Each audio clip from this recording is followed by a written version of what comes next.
City of St. Louis is on pace for one of its deadliest years in a quarter of a century. Tonight, I talked one-on-one with St. Louis Police Chief Chief Hayden, who called policing in the city right now, quote, exhausting.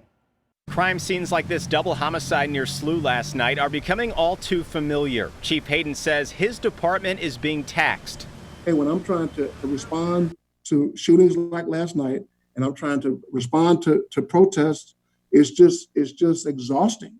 And so, I expect to be held accountable. But I would hope people think about what we're faced with and how we're responding to it the best we can. Hayden says he has June 1st circled on his calendar.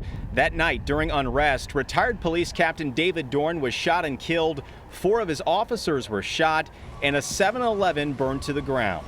June 1st, it's a day that I'll never forget. And so that was one of the most violent, traumatic nights in our department's history. And that was the first night of the protest. And the protests continue, and so does the violence. So I think there's a correlation. I asked Chief Hayden what can be done to slow down violent crime. His answer, more officers. He says the department is 123 short. As a nationwide movement continues to defund the police, he says that's not a solution for St. Louis.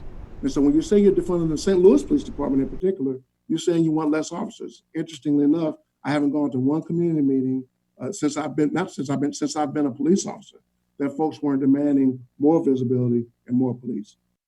Chief Hayden says programs for conflict resolution and de-escalation are also important, but ultimately he says they need more officers on the streets. He also says he signed off on the order for body cameras this morning. All 600 officers in the patrol division will get one. Tonight, police